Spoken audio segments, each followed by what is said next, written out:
Bom dia, irmãos.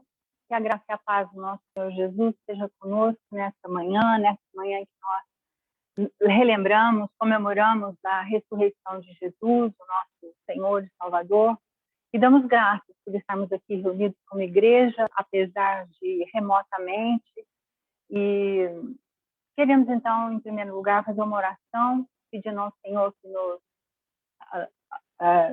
abençoe nesse momento, nos esclareça. Amém? Senhor Deus, nosso Pai, nós aqui estamos reunidos como igreja do Senhor, em nome de Jesus. Primeiramente, dando graças ao Senhor por este domingo, por essa manhã tão linda que o Senhor preparou para nós te bendizemos, te adoramos ao Senhor na beleza da tua santidade. Queremos, Senhor, estar aqui submissos à ação do teu Espírito Santo, que o teu Espírito Santo nos conduza neste momento de aula, que a tua palavra seja manifesta e que essa tua palavra entre nos nossos corações, que nós possamos discernir entre o certo e o errado. Que o Senhor esteja comigo, com cada um dos irmãos, em nome de Jesus, e para a tua glória. Amém. Irmãos, dando sequência a esse bloco de aulas que nós estamos dando dessa vez, é sobre seitas e heresias. E nesse momento, no dia de hoje, nós vamos enfocar essa instituição que nós chamamos, essa religião que nós chamamos de catolicismo romano ou Igreja Apostólica Romana. Mas antes de qualquer outra coisa, antes de a gente entrar propriamente no assunto, eu queria dizer aos irmãos que eu não venho aqui para simplesmente denegrir a imagem de uma instituição, mesmo porque é uma instituição quase 2 vezes milenar, e eu me sinto muito pequena, diante de tudo isso. Mas o nosso respaldo é a palavra de Deus, e é nela que nós devemos basear, é nela que nós devemos buscar orientações para a nossa vida cristã, para este momento que temos vivido de igreja, de cristianismo. Louvamos ao Senhor por isso. Eu não quero, então, como eu disse, denegrir a imagem, mesmo porque, irmão, eu creio que lá, no meio dessa igreja, no meio dessa instituição, há muitas pessoas tementes a Deus, há muitas pessoas sinceras, e eu mesma saí de lá. E devo dizer aos irmãos que, apesar de ter vivido 30 anos como católica, participado da região, dessa instituição, eu tinha temor de Deus no meu coração. Sempre tive, mesmo sem conhecer a Bíblia, mesmo antes de conhecer a palavra de Deus, porque eu não conhecia, nunca tinha lido a Bíblia na minha vida. Estudei em colégio de freiras. Enfim, vim de lá. E eu louvo ao Senhor Jesus que me libertou de toda essa tradição, toda essa religiosidade, tudo aquilo que nós não devemos praticar. E me mostrou a verdade. Eu louvo ao Senhor pela verdade. E é em nome dessa verdade que nós estamos aqui, porque nós não podemos nos calar diante da verdade bíblica, diante da verdade que o Senhor deixou para nós, registrada na palavra de Deus, nas Escrituras Sagradas. Mas, então, voltando ao assunto catolicismo romano ou Igreja Apostólica Romana.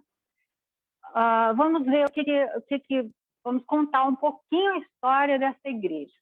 Bom, primeiramente, católicos, protestantes e ortodoxos são 3 ramos que formam quase a totalidade do cristianismo mundial. Ainda há alguns cristãos, né, fora desse grupo. Por exemplo, nós nos lembramos dos anglicanos, que saíram também do catolicismo. Os protestantes, nós também saímos do catolicismo. Os ortodoxos saíram do catolicismo. De qualquer maneira, foram dissensões, né, que houve no decorrer do tempo. Mas sabemos, então, o próximo slide, por favor. Vamos ver um pouquinho, então, sobre a história do cristianismo, do catolicismo, desculpa. Depois do tempo de perseguição aos cristãos, vamos ver o que aconteceu. Sabemos que essa perseguição aos cristãos começou no tempo de Nero, o imperador romano. E sob o domínio de Nero em Roma, apóstolo Paulo e apóstolo Pedro foram martirizados, segundo a tradição, segundo a história. Mas houve outros imperadores, Décio, Diocleciano, que também perseguiram muito os cristãos, né, na época.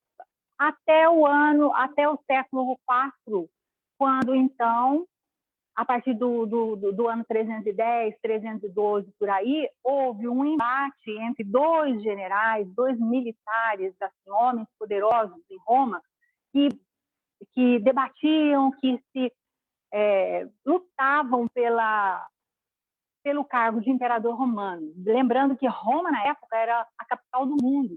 E ser imperador romano era o maior homem, era o homem mais poderoso do mundo de então, né? E esses dois, Constantino e Magencio, ou Maxencio, pelejavam pelo trono, pelo reino, pelo Império Romano, né? Pelo cargo de imperador. Mas o Constantino, então, acabou vencendo o Magencio, e ele disse posteriormente que sob o signo de uma cruz, não essa cruz rude que nosso Senhor foi crucificado, mas uma cruz mais bem modelada, né, que a gente conhece da história, ele disse que sob essa cruz, sob o signo dessa cruz, ele venceu a batalha. Ele tomou então assento no trono de imperador romano, o Constantino. E a partir daí, porque ele disse que essa cruz, por causa dessa cruz que ele venceu, ele tornou-se então cristão. Essa conversão de Constantino, ela é um pouco questionada. Agora, não cabe a nós não podemos questionar essa conversão, porque o assunto de conversão, de salvação, não pertence a nós, pertence só ao Senhor. É um assunto pessoal entre a própria pessoa e Deus, e só. Ninguém pode dizer esse é salvo, aquele não é salvo, né? Mas Constantino, então, se tornou cristão, estabeleceu essa igreja, o cristianismo, como religião oficial do Estado, do Império Romano, e a gente crê que, então, que nesse tempo aí foi formada a Igreja Católica. Começou, então, a Igreja Católica, ou a Igreja Universal, que é a mesma coisa de católica, né? A partir de Constantino, então. E só que a perseguição que havia antes, que houve nos 3 primeiros séculos, deixou de existir, porque a igreja oficial passou a ser o cristianismo.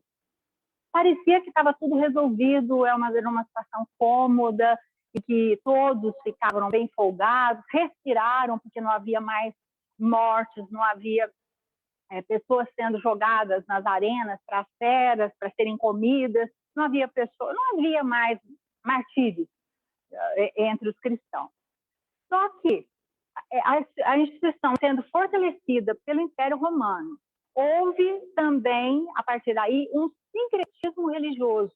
E o sincretismo religioso é a fusão de doutrinas, fusão de cultos e transformação de elementos em uma nova religião, em uma nova doutrina. Houve, então, essa fusão, esse sincretismo religioso. E por causa desse sincretismo religioso, começou-se, então, nessa época, a mistura de rituais pagãos com a igreja dos cristãos, e os verdadeiros cristãos realmente não participavam disso, mas acomodaram-se. E o resultado de tudo isso foi que a fé se tornou débil, a fé cristã. Ficou débil por quê? Ninguém mais se preocupava com a palavra de Deus, porque estava muito tranquilo, muito folgado. Era até um status participar da religião em que o próprio imperador, participava, né? E o outro, por favor. Só que nesse tempo, a partir dessa época, então, começou a haver a simonia. Simonia é uma coisa assim, uma venda de cargos eclesiásticos. Até isso acontecia. As pessoas compravam os cargos eclesiásticos porque era status ser um clérigo dessa igreja que era oficial do Império Romano. E também houve muito nepotismo, o favoritismo dos cargos eclesiásticos às pessoas, aos parentes, aos amigos. Tudo isso aconteceu durante mais ou menos um século. E aí, daí um século mais ou menos, o primeiro Papa, aquele que nós podemos considerar que foi o primeiro Papa da Igreja Católica, foi o Leão I. Mas até chegar nesse Leão I, houve todos esses abusos, houve tudo isso estava acontecendo. E a fé, então, se tornou débil, como nós vimos anteriormente. A partir daí, os bispos eram os cargos eclesiásticos de mais renome. Os bispos a igreja se espalhou por toda a Europa, por todo o domínio do Império Romano, e as províncias, nas províncias romanas, né, a gente tem que se lembrar que o Império Romano dominava todo mundo civilizado da época, e a igreja se espalhou então. E os bispos, cada cidade, cada localização, em cada uma dessas cidades havia bispo. Só que o bispo de Roma, com o tempo, ele passou a ter autoridade sobre os demais bispos. Foi aí que começou, então, a hierarquia religiosa, a partir desse Leão I, a partir de 440 depois de Cristo. Nós começamos a ver isso acontecendo. E aí, a religião, então, a partir daí, a partir dessa instituição, a religião passou a ser regida por dogmas, tradições, dogmas. Vamos dar uma explicação sobre o que é dogma. Dogma é um ponto fundamental e inquestionável dentro de uma doutrina religiosa. Ele passa a ser lei.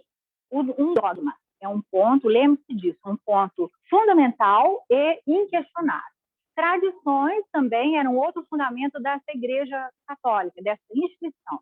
Tradições dos pais da igreja, os escritos dos pais da igreja, os primeiros teólogos, né? Os ditames infalíveis do Papa sempre fizeram parte desse fundamento. E em quarto lugar, não foi por acaso que eu coloquei a Bíblia em quarto lugar, porque a Bíblia também fazia parte disso aí. Só que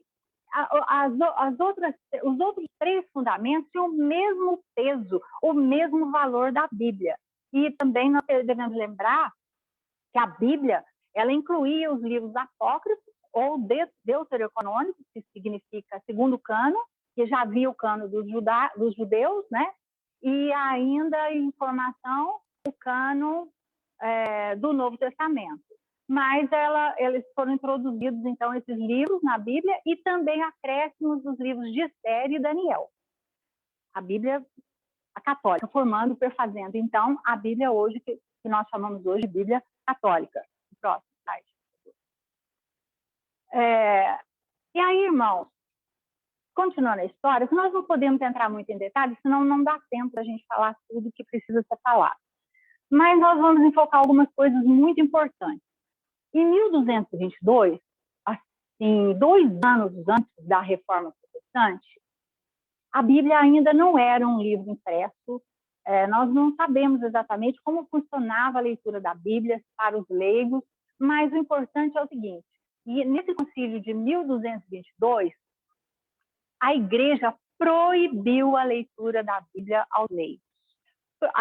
A leitura da Bíblia foi proibida. Aí, se você pensar na gravidade desse assunto, para uma igreja cristã, como é que uma igreja cristã pode caminhar proibida de ler a Bíblia, sendo que somente os seus líderes tinham acesso às escrituras e eles repassavam, então, aquilo que eles entendiam, da maneira que eles entendiam, sem inspiração, porque a gente crê que havia uma mistura de sentimentos, de pensamentos, a partir do próprio pensamento humano. Não poderia dar certo, né? E aí a reputação bíblica para essa postura da igreja nesse momento, nós podemos ler o Salmo 119, versículo 105. O salmista dizendo sobre a palavra de Deus, dizendo ao Senhor: a tua palavra, Senhor, é lâmpada que ilumina os meus passos e luz que clareia o meu caminho. Assim está escrito. Só que eu fico pensando, se a palavra de Deus é luz que ilumina o meu caminho, que ilumina os meus passos, luz que clareia o meu caminho, sem a palavra de Deus, os cristãos andavam nas trevas. Mesmo aqueles bem intencionados, aqueles que se diziam cristãos, eles estavam sedentos pela palavra de Deus.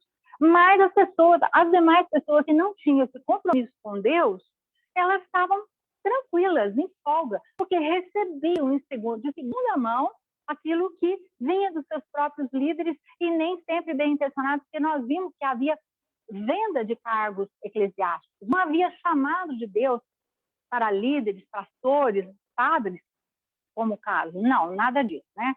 E outra coisa, no Novo Testamento também, Atos, capítulo 17, versículo 11, a palavra de Deus exalta os cristãos bereanos.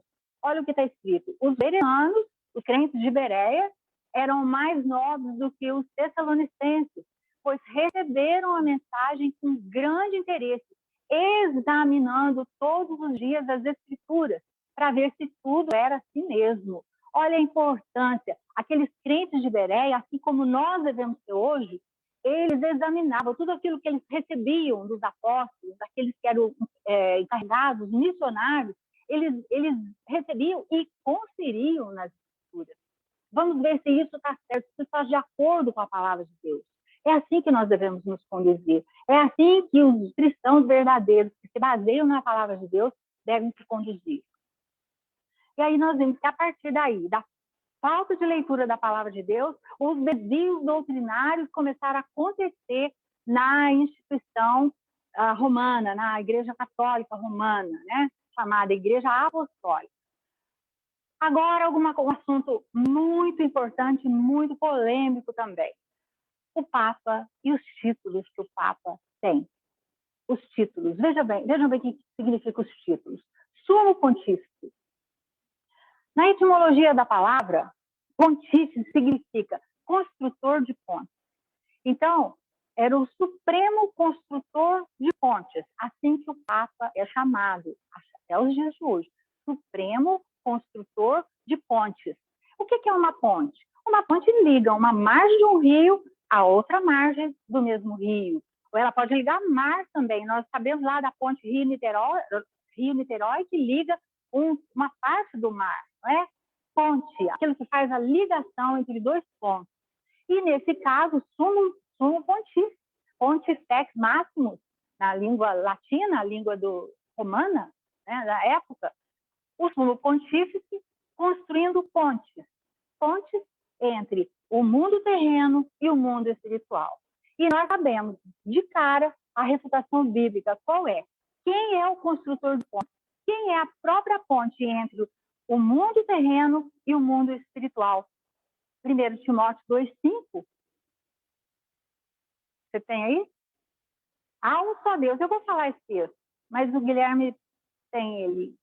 Pois há um só Deus e um só mediador, uma só ponte entre Deus e os homens, o homem Cristo Jesus. Veja bem a ênfase, o homem Cristo Jesus. Na outra versão diz, Cristo Jesus, homem, porque foi o homem que nos fez esse acesso, foi como homem que ele veio. Se ele não tivesse vindo como homem, ele não teria feito essa ponte.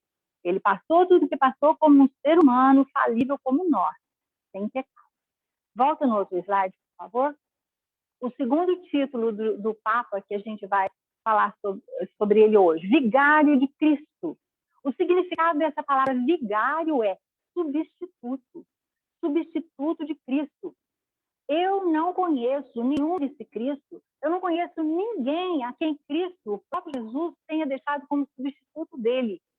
Aí nós vamos ler aquilo que está escrito em João, capítulo 14, versículos 16 e 17. Jesus falando, no capítulo 14 de João. E eu pedirei ao Pai, e ele lhes dará outro conselheiro para estar com vocês para sempre, o Espírito da Verdade. O mundo não pode recebê-lo, porque não vê nem o conhece. Mas vocês o conhecem, pois ele vive com vocês e estará com vocês. Ou seja, o substituto de Cristo na Terra, entre os homens, seria não um ser humano, mas um ser também divino, o Espírito Santo de Deus. Né? Outro título do Papa, chefe da Igreja. Chefe da Igreja. Jesus também não constituiu. A Bíblia não fala que Jesus tenha constituído um chefe para a sua própria igreja. Em Colossenses 1,18, a palavra nos diz, ele, referindo-se a Jesus, ele é a cabeça do corpo, que é a igreja, é o princípio e o primogênito entre os mortos, para que em tudo tenha a supremacia, ou a primazia, dependendo da versão. Veja bem, o meu corpo, o seu corpo, é comandado pelo nosso cérebro. A minha cabeça comanda o meu corpo. É assim que funciona no corpo. E a Bíblia diz claramente que Jesus é a cabeça desse corpo, corpo de Cristo, que é a igreja. Então, Jesus, ele sim é o chefe da igreja. Não há outro chefe da igreja. Nós temos que entender isso definitivamente. A igreja pertence a Jesus Cristo. E nessa instituição, então, o chefe dessa igreja, o representante de Jesus, o pontífice, ou seja, a ponte, o mediador, é a figura do Papa. Outra coisa, outro assunto que nós vamos enfocar é essa declaração que virou um dogma. Dogma, lembrando, dogma é um ponto fundamental e inquestionável, indiscutível dentro de uma doutrina, dentro de uma religião. Infalibilidade papal. Infalibilidade papal. Ora, nós sabemos que todo homem, sem exceção, é falível. Todo ser humano, sem exceção, é falível. Esse dogma foi instituído pelo Concílio Vaticano I em 1870, século XIX.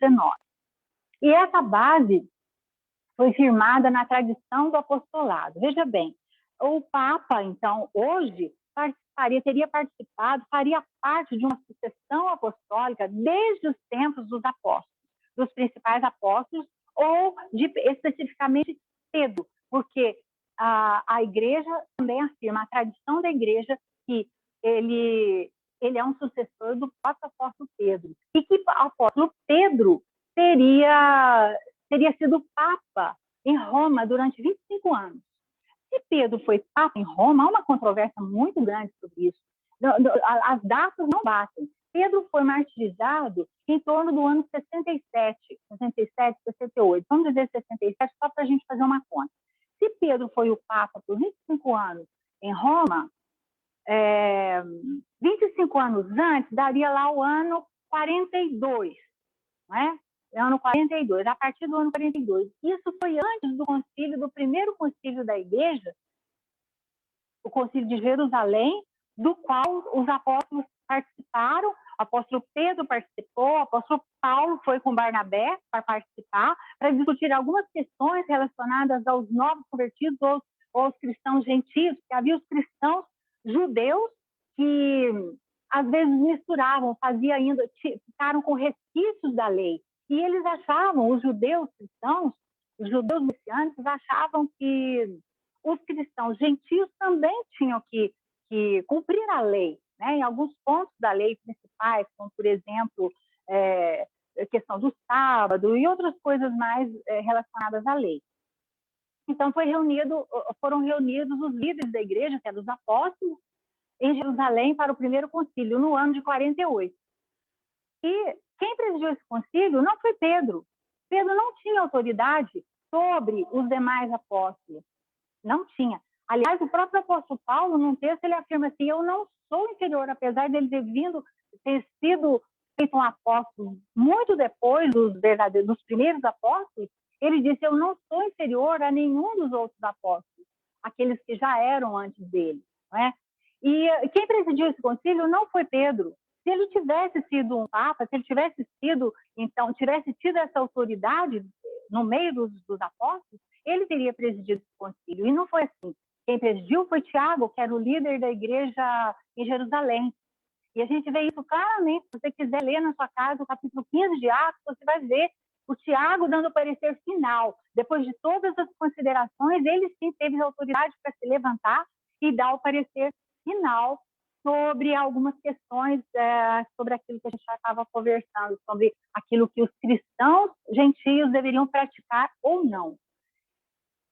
Então, veja bem, voltando lá, a reputação bíblica, Romanos 3:23, a respeito da infalibilidade humana. A Bíblia diz claramente que todos pecaram e estão destituídos ou carecem da glória de Deus. Todos pecaram. Se todos pecaram, é porque todos são falíveis, todos são sujeitos ao erro e ao pecado. E com a figura do Papa, ele também não é diferente, ele é um ser humano como outro qualquer, assim como um líder, qualquer outro líder de outra religião qualquer, nunca foi declarado infalibilidade de nenhum outro líder religioso. mas só nesse caso, né? E outra coisa que também a gente tem que comentar, sobre Mateus 16, 18 a 19, Jesus dizendo para Pedro, veja bem esse texto, e eu lhe digo que você é Pedro, e sobre essa pedra edificarei a minha igreja, e as portas do Hades, ou do inferno, não poderão vencê-la. Eu lhe darei as chaves do reino dos céus. O que você ligar na terra terá sido ligado nos céus, e que você desligar na terra terá sido desligado nos céus. Veja bem, Jesus, esse texto veio logo depois que Pedro declarou para Jesus: tu és o Cristo, o Filho do Deus vivo. A revelação que Pedro teve de Deus, do próprio Espírito Santo naquele momento, e ele teve aquela revelação de quem era Jesus. Porque até então eles tinham dúvidas sobre a situação de Jesus, a quem Jesus era, né? Mas a partir daí Pedro tem essa revelação e Jesus diz que ele era bem-aventurado por isso. Mas quando ele diz que ele dá as chaves do reino para Pedro, ele dá essa autoridade não só para Pedro, mas ele dá essa autoridade para todos os apóstolos. Porque a partir daí essas chaves, essas portas, essas chaves que abriram essas portas do cristianismo para o mundo, estava confiada aos apóstolos, apóstolos de fundação. Eles sim, todos eles tinham essas chaves. Volta o texto, por favor. E aí, alguma coisinha que é muito interessante a gente esclarecer também. A partir desse texto aí, dessa fala de Jesus, eu lhe digo que você, Pedro, e sobre essa pedra edificaria a minha igreja, é que a tradição católica diz que Pedro foi um papa e que o papa é o sucessor do apóstolo Pedro. Só que, quando Jesus diz assim, eu lhe digo que você é Pedro, Jesus está dizendo para ele assim, eu lhe digo que você é Petros, em grego, é um fragmento de pedra. Ou Cefas, porque Jesus é que pôs esse nome em Pedro. Pedro, o nome verdadeiro dele é Simão. E Jesus disse que ele chamava Pedro, chamava Petros, em grego. Então, vamos ver o jogo de palavras que Jesus faz aí. Eu lhe digo que você é Petros, e sobre essa Petra, referindo-se a ele mesmo, Jesus, Petra, rocha, em grego. Petros é fragmento de pedra, ou de rocha. E Petra é a própria rocha, rocha sólida. Jesus não edificaria sua igreja sobre um ser humano falível, fraco, propenso a tropeçar. Ele sim edificaria sua igreja sobre si mesmo, porque ele é a rocha. Em toda a palavra de Deus, Jesus é sempre chamado de rocha, a pedra de sina, a pedra fundamental. Esse é Jesus, é o fundamento da igreja, é a pedra de sina da igreja. Então, esclarecendo esse aspecto aí dessa fala de Jesus, que deu margem para eles dizerem que o Papa é sucessor de Pedro. E outra coisa, Pedro era um homem humilde, era um homem inculto, um homem iletrado, um homem simples e um homem casado. Como ele poderia ser, então, um Papa e deter uma autoridade sobre os demais bispos da Igreja Católica? Impossível, simplesmente impossível. E a gente não tem dúvidas sobre isso. O próximo, por favor. Agora nós vamos falar um pouquinho sobre outro concílio que houve, o Concílio de Trento, por causa das questões que foram discutidas nesse concílio pelos líderes religiosos. O Concílio de Trento, foi o concílio que mais durou da Igreja Católica, de 1545 a 1563. Notem bem que foi logo depois da Reforma Protestante, que aconteceu 20, 30 anos antes, quase 30 anos, antes dessa data aí. Ele é chamado Concílio da Contra-Reforma. Seria um contra-ataque que a Igreja preparou aos reformadores, às questões que foram mudadas por causa da Reforma Protestante a partir de Lutero, né? Olha, veja bem os assuntos que foram discutidos e dogmatizados nesse concílio. A transubstanciação é aquilo que a gente chama eles próprios chamam de Jesus, a presença de Jesus na Eucaristia, na ceia do Senhor. Veja bem, eles entendem que os elementos da ceia do Senhor, o pão se transforma no próprio corpo de Cristo. E o vinho se transforma no próprio sangue de Cristo. Então, literalmente, a gente está comendo o corpo de Cristo. Eu fui católica. E o conceito entre nós, aquilo que havia no nosso meio de mais aterrorizante era a gente mastigar aquela hóstia. Porque a gente entendia que estava mastigando Jesus. E não podia a hóstia ser mastigada. Eu estou falando como católica, eu vivi isso. Então, o próprio corpo de Jesus é presente no pão. Só que é só no pão, porque o vinho quem bebe é só o sacerdote. Né? Ninguém mais bebe. Os 7 sacramentos. E aí eu vou falar sobre os 7 sacramentos. Não vou falar, não vou me deter, vou só falar quais são.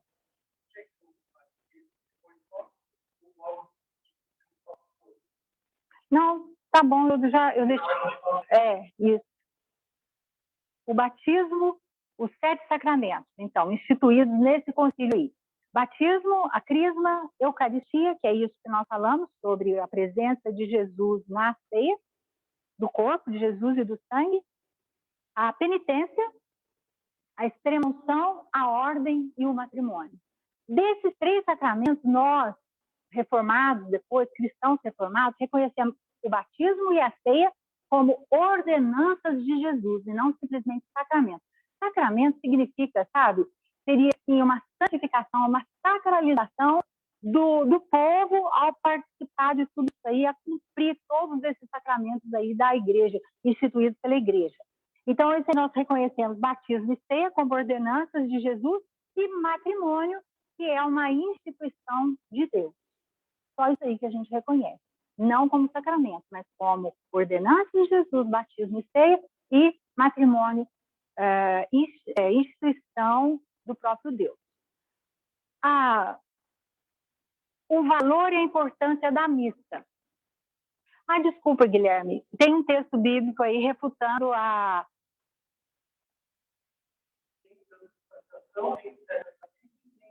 Tá, o texto bíblico, a refutação bíblica, desculpe. O Guilherme vai falar o texto bíblico da transubstanciação, a refutação bíblica. Então é 1 Coríntios 11, 23. O pessoal está me ouvindo? Então vamos lá. 1 Coríntios 11, 23 e 24. Diz assim: Pois recebi do Senhor o que também entreguei a vocês, que o Senhor Jesus, na noite que foi traído, tomou o pão, e tendo dado graças, partiu e disse: Isto é o meu corpo, que é dado em favor de vocês. Façam isto em memória de mim. Memória. Isso é um memorial. A ceia não é nada mais, nada menos do que um memorial. Jesus falou que nós deveríamos fazer isso, cumprir isso aí como um memorial. Vamos nos lembrar de Jesus e esperar e anunciar que ele virá para nos buscar. Os 7 sacramentos têm reputação bíblica aí? Sim. Então é o valor importante da missa, é o que eu vou falar agora. A missa significa sacrifício. E aí a gente entende que sacrifício não é mais necessário nos dias de hoje, porque Jesus ele fez um sacrifício totalmente suficiente para nos salvar de uma vez por todas, sem precisar mais de penitência, sacrifício de espécie alguma. Guilherme, pode ler, por favor, então? Hebreus 10, 12 e 14. Hebreus 10, 12, Hebreus 10, 12 e 14. Vou ler. Mas, quando esse sacerdote acabou de oferecer para sempre um único sacrifício pelos pecados, assentou-se à direita de Deus. Por quê? Por meio de um único sacrifício, ele aperfeiçoou para sempre os que estão sendo santificados. Acabou? Amém. Um único sacrifício, suficiente, mais do que suficiente. Ele aperfeiçoou para sempre a nós, a cada um de nós que nos achegamos a ele, para a santificação, para a separação das coisas impuras. Outro assunto discutido nesse concílio, o celibato clerical. Foi discutido aí que os padres, os clérigos da igreja, da instituição católica, não poderiam se casar, mas eles deveriam se conduzir no estado de castidade, como o celibato clerical. E aí também nós temos uma reputação bíblica falada pelo apóstolo Paulo, que o Guilherme vai ler. 1 Timóteo 3, de 1 a 3. Esta afirmação é digna de confiança. Se alguém deseja ser bispo, deseja uma nobre função. É necessário, pois, que o bispo seja irrepreensível, marido de uma só mulher, moderado, sensato, respeitável, hospitaleiro e apto para ensinar. Não deve ser apegado ao vinho, nem violento, mas sim amável, pacífico e não apegado ao dinheiro. Amém. Essa é a reputação bíblica. Aquele que cuida da igreja, ele deveria ser um bom chefe de família, um bom cabeça da sua mulher e dos filhos, da sua família, da sua própria família, para depois cuidar do rebanho de Deus, das ovelhas de Jesus.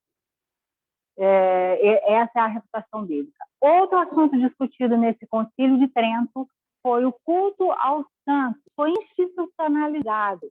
E para isso também todos nós sabemos que lá os santos são cultuados, as pessoas são reverenciadas e são feitas mediadoras, né? As pessoas que morrem e são beatificadas ou santificadas pelo Papa, essas pessoas passam então a exercer esse papel de mediadores ou mediadoras entre Deus e os homens.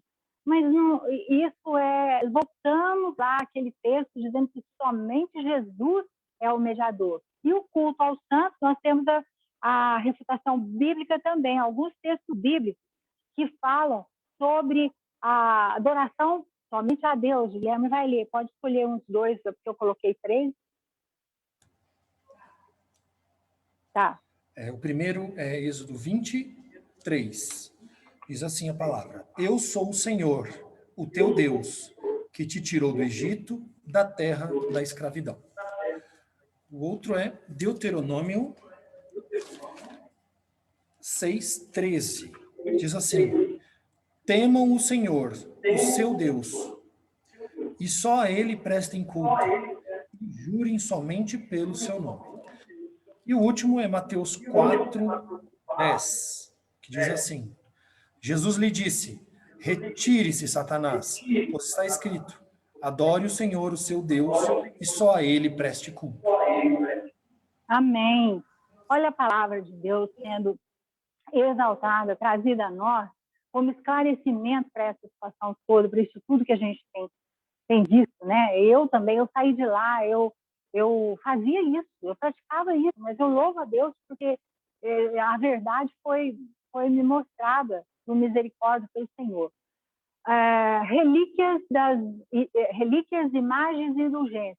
Isso foi consolidado, isso foi ratificado após nesse Concílio de Trento, após a Reforma Protestante. Porque, veja bem, o Martinho Lutero bateu muito sobre a questão das indulgências, das relíquias, das imagens, principalmente indulgências, aquilo que chegou a levar o Martinho Lutero a uma revolta contra aquela instituição. E eles, então, nesse concílio pós-reforma protestante, né, é um concílio contra a reforma, chamado assim, eles ratificam esse posicionamento da igreja com ênfase, não ênfase mesmo, dogmatizam essas coisas todas. E outra coisa também, que foi nesse concílio, aquilo que nós já vimos lá atrás, a inclusão dos 7 livros apócrifos à Bíblia. Foi escrito, foi dogmatizado, e aí, a partir daí a Bíblia passou a constar, está completa a partir de todos os livros, inclusive os 7 livros apócrifos, mais os acréscimos do livro de Esther e do livro de Daniel também. Tá? Agora, irmãos, agora nós vamos passar para o purgatório. Isso aí, essa doutrina é fundamentada no livro de 2 Macabeus.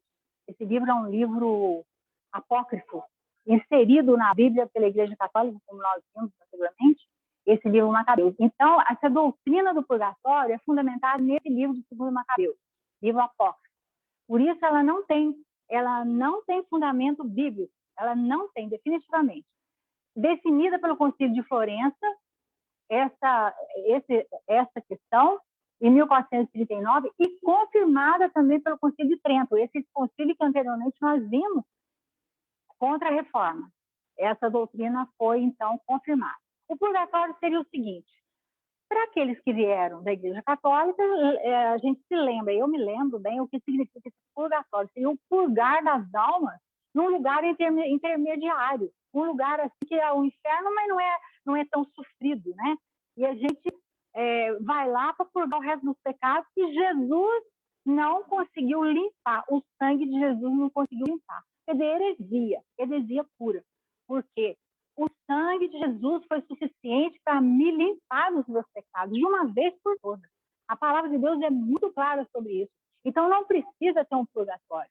Um determinado dia, nós vamos embora daqui. Quem vai para o céu, vai para o céu. Quem vai para o inferno, vai para o inferno. Não tem nenhum lugar.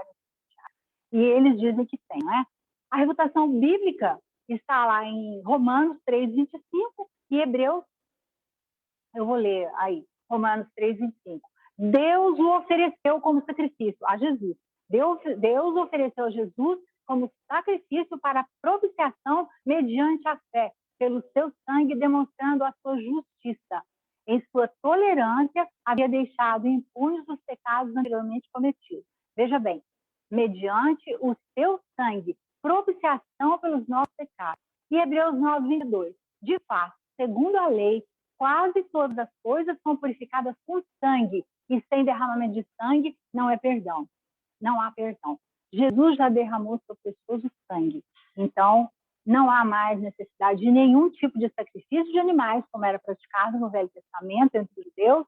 Não há mais necessidade de purgatório, não há mais necessidade que eu faça alguma coisa ou você faça alguma coisa, porque Jesus já fez tudo por nós. O necessário hoje é eu me achegar, você se achegar a Jesus, buscando essa purificação, essa santificação da nossa natureza humana, a cada dia que nós sejamos mais parecidos com Jesus. Esse é o nosso propósito.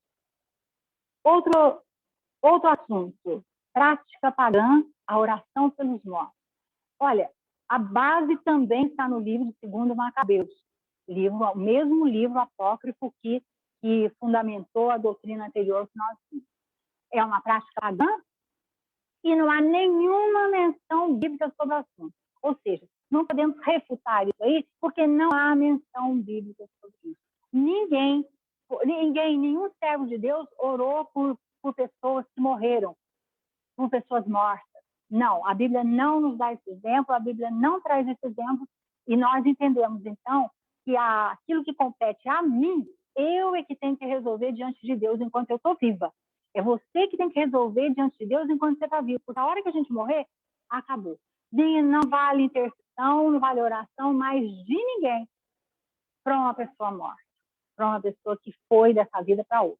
Já fez o que tinha de fazer, já decidiu o que tinha de decidir.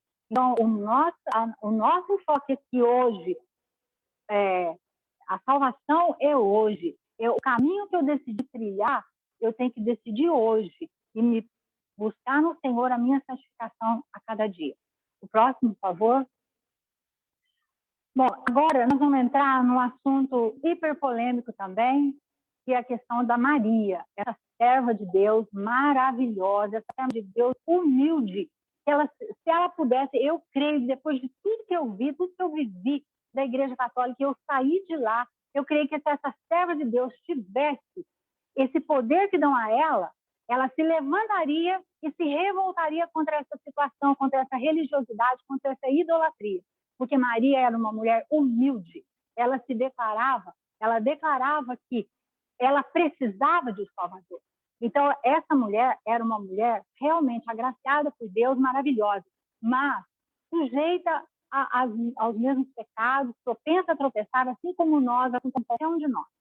Então, o Concílio de Éfeso, em 431, ele decidiu que a Maria era a mãe de Deus. Mãe de Deus. Não há muito falar sobre isso, todo mundo sabe isso. Agora, a refutação bíblica para isso está no Salmo 90, versículo 2. Alguém pode ler para mim, Guilherme? Antes de nascer os montes e de criares a terra e o mundo, de eternidade a eternidade, tu és Deus. Esse versículo é maravilhoso. Foi Moisés, esse salmo é atribuído a Moisés. Esse versículo, ele nos mostra a eternidade, a grandeza do nosso Deus. E ele diz, de eternidade a eternidade, tu és Deus. Ou seja, Deus não teve princípio e não teve fim. Da eternidade passada à eternidade futura. Ele é Deus. Ele não foi gerado. Ele não tem mãe. Deus não tem mãe. Jesus, homem, teve a Maria como mãe, uma mãe humilde, uma mãe que foi escolhida por Deus porque era uma mulher humilde. Ela deu lugar ao Salvador, ela deu lugar a Deus, por isso ela foi escolhida. Ela não foi escolhida para ser mãe de Deus, para ser rainha, para dominar ou para ser mediadora, nada disso. Então, nós refutamos isso aí.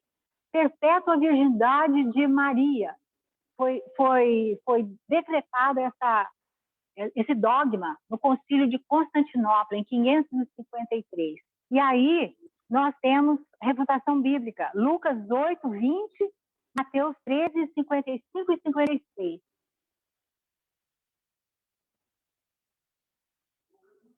Não? Não, então, Mateus 13, 55, quando as pessoas falavam sobre Jesus, elas diziam assim, não é este o filho do carpinteiro? E o nome da sua mãe não é Maria? E os seus irmãos não são Tiago, José, Simão e Judas? E o outro texto, eu acho que é o Lucas 8:20, que ele diz assim, as suas irmãs não vivem entre nós? Ou seja, Jesus tinha no mínimo 6 irmãos. Esses 4, Tiago, José, Simão e Judas, e suas irmãs, que a gente entende que são no mínimo 2. Pode ser mais também, né? Então, como que foi declarada a perpétua virgindade de Maria? Impossível. Ela teve outros filhos com José. E a palavra é clara no começo do Evangelho, quando diz que José não a conheceu até que aquela criança nasceu, até que Jesus nasceu. Então, depois disso, eles viveram uma vida marital, como marido e mulher, normalmente, como uma vida conjugal normal, como qualquer outro casal. E nós entendemos assim.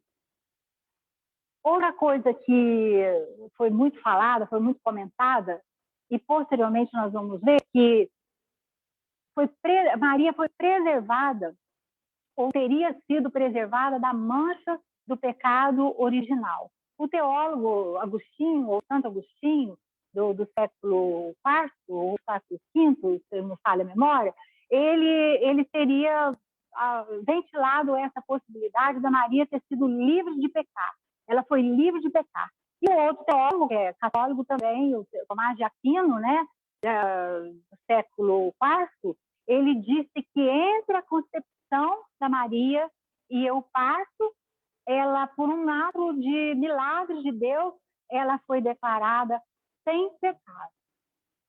E a refutação bíblica que nós temos a isso é o Salmo de número 51, que Davi diz assim, sei que sou pecador desde que nasci.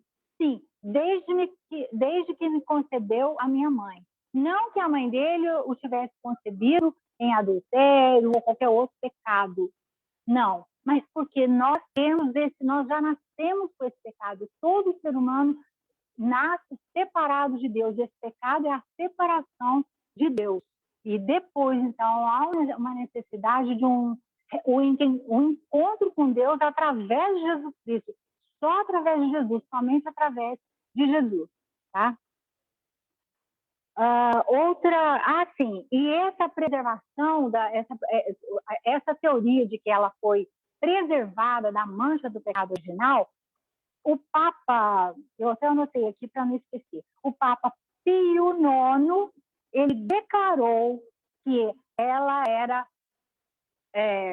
em 1854, ele declarou, então, que ela foi concebida sem pecado. Ou seja, ela é um ser humano diferente dos demais. Nós não podemos entender uma coisa dessa. Nós não podemos aceitar isso porque está completamente fora daquilo que a palavra de Deus nos diz, né? E outra coisa, outro dogma também, o dogma da assunção corporal de Maria. Maria, assim como Jesus, ela teria sido elevada ao céu em espírito e corpo, ou corpo e alma. Não, o único que foi elevado aos céus, em corpo e alma, os ossos não estão aqui na terra, não estão aqui no mundo, foi Jesus. Nós entendemos assim. E Lucas 1,47, nós temos a revelação bíblica. Lucas 1,47.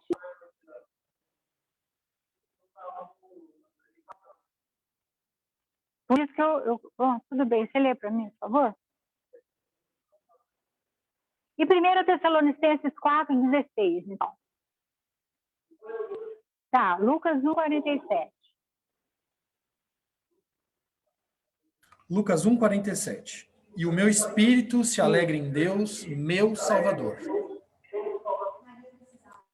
Maria precisava de um Salvador, assim como eu e como você. Ela, como ser humano. E 1 Tessalonicenses 4,16.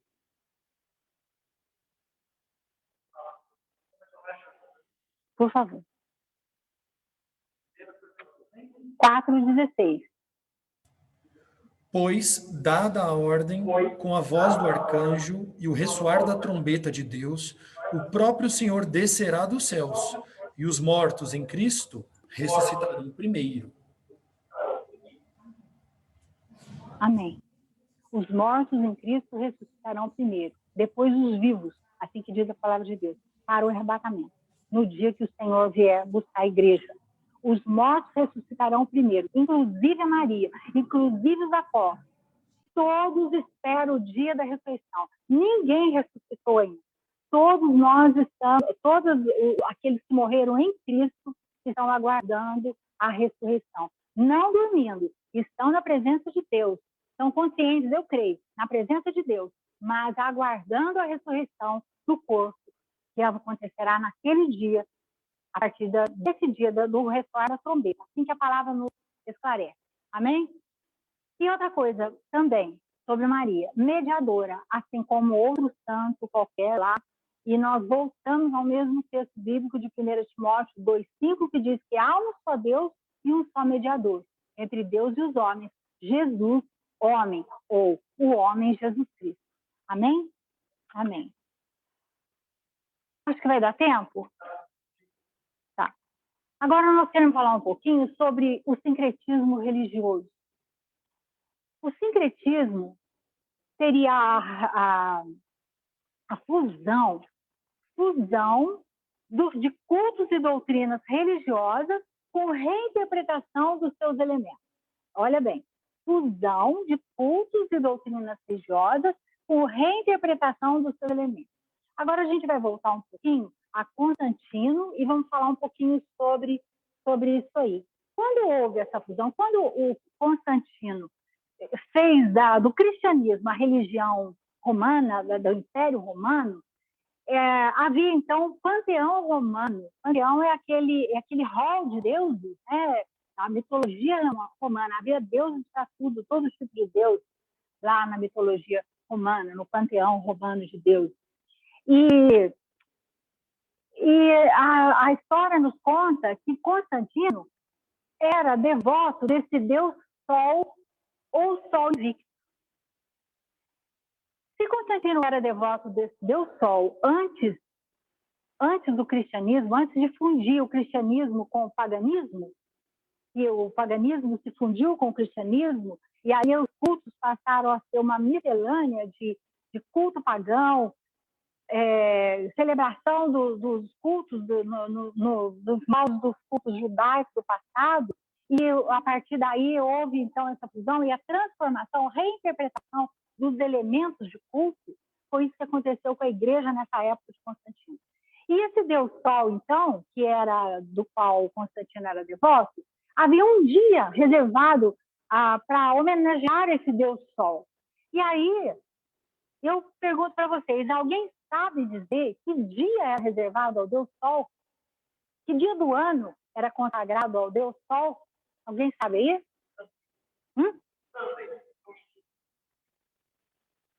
Guilherme está falando aqui o domingo. Mas era o dia 25 de dezembro. A data. O dia do ano. Dia 25 de dezembro era o dia desse Deus Sol ser homenageado. Então, aí a gente começa a ver esse sincretismo funcionando na prática.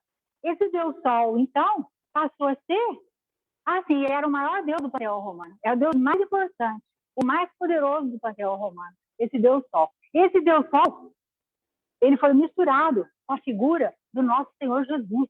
Então, foi instituído o dia do nascimento de Jesus no dia do Deus Sol. Não é por acaso que Jesus, nós celebramos o nascimento de Jesus no dia 25 de dezembro. Foi instituído lá atrás por Constantino. Isso é o sentido, isso aconteceu realmente, né? E outra coisa que eu queria falar com vocês é como que sempre houve na religiosidade do mundo todo, em todas as épocas, em todas as culturas, em todos os impérios do passado, desde a antiga Babilônia, sempre houve uma imagem da deusa mãe com o filhinho Deus no colo. E aí eu me lembro dessa Semíramis aí, e que era considerado uma deusa com o Deus Tammuz. Deus Tammuz era o filhinho dela, aquele que estava no colo. Então, aquela imagem da deusa, a deusa mãe com o filhinho Deus no colo, ela era repassada de império para império. O grande império da Síria, depois o grande império da Babilônia, depois o grande império medo-persa, o grande império grego e, afinal, o grande império romano, que também... E esses deuses, essa deusa com o filhinho, ela era repassada em cada cultura, em cada mitologia, em cada mitologia, em cada império desses aí. E aquilo era repassado para os povos. Jeremias falou sobre essa Semíramis aí, que ali, naquele contexto, Jeremias, ela era chamada Rainha do Céu. Eu vou pedir, Guilherme, lê esse texto para mim, Guilherme. O que Jeremias fala no capítulo 44, de 16 a 19? Era a resposta, quando Jeremias alertou o povo sobre o culto aos deuses pagãos, né, das outras nações. O que o povo respondeu, então, nessa ocasião? Essa é a resposta do povo. Posso ler, sim, Você pode ler? Nós não daremos atenção à mensagem que você nos apresenta em nome do Senhor. É certo que faremos tudo o que dissemos que faríamos. Queimaremos incenso à Rainha dos Céus e derramaremos ofertas de bebidas para ela, tal como fazíamos, nós e nossos antepassados, nossos reis e nossos líderes, nas cidades de Judá e nas ruas de Jerusalém. Naquela época, tínhamos fartura de comida, éramos prósperos e em nada sofríamos. Mas, desde que paramos de queimar incenso à Rainha dos Céus e de derramar ofertas de bebidas a ela, nada temos tido e temos perecido pela espada e pela fome. E as mulheres acrescentaram: quando queimávamos incenso à Rainha dos Céus e derramávamos ofertas de bebidas para ela, será que era sem o consentimento de nossos maridos que fazíamos bolos na forma da imagem dela e derramávamos ofertas de bebidas para ela? Olha que situação espiritual degradante do povo nessa época.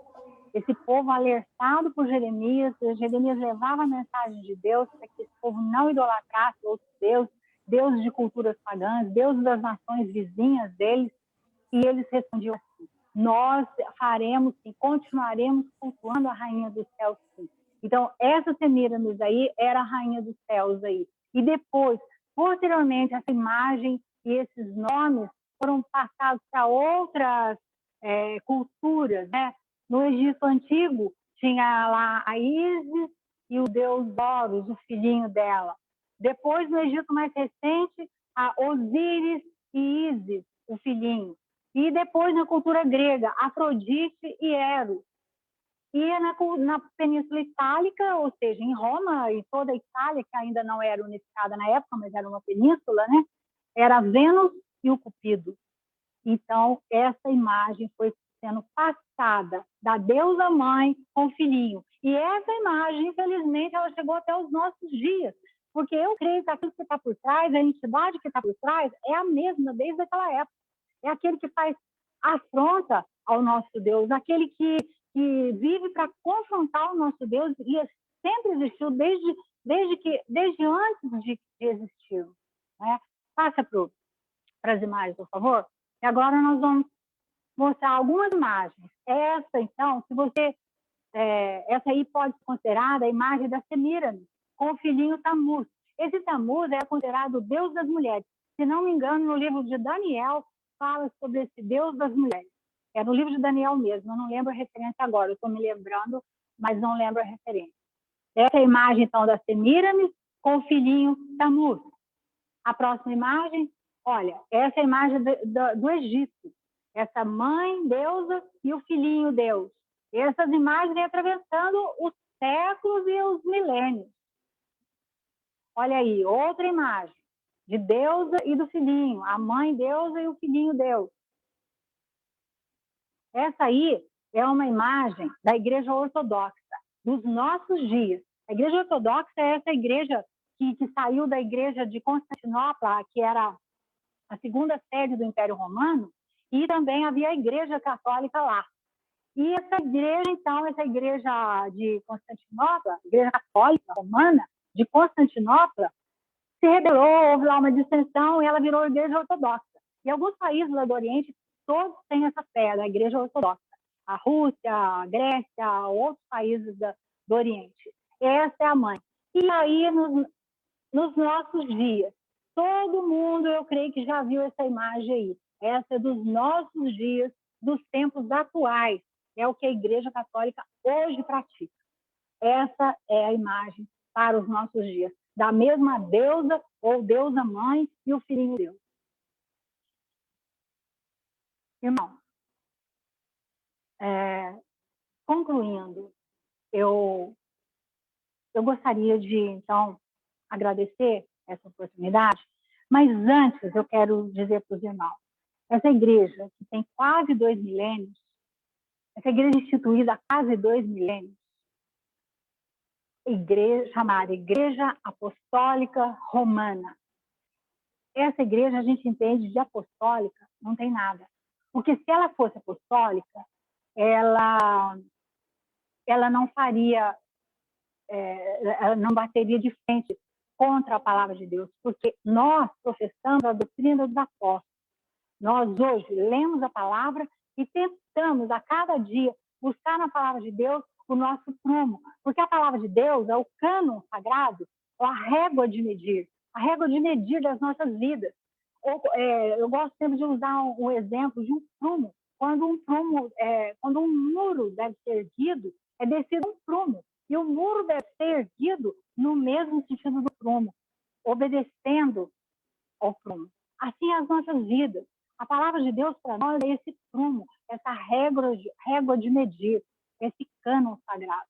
Nós não podemos nos afastar. Porque quando a gente se afasta, o nosso inimigo, o inimigo das nossas almas, ele está sempre pronto a nos proporcionar um segundo passo para mais longe e cada vez mais longe da palavra de Deus. Nós devemos nos ater a isso, nós devemos nos lembrar que nós dependemos do Senhor em tudo. E para que nós saibamos aquilo que o Senhor requer de nós, nós temos que ler a palavra de Deus. A palavra de Deus pura.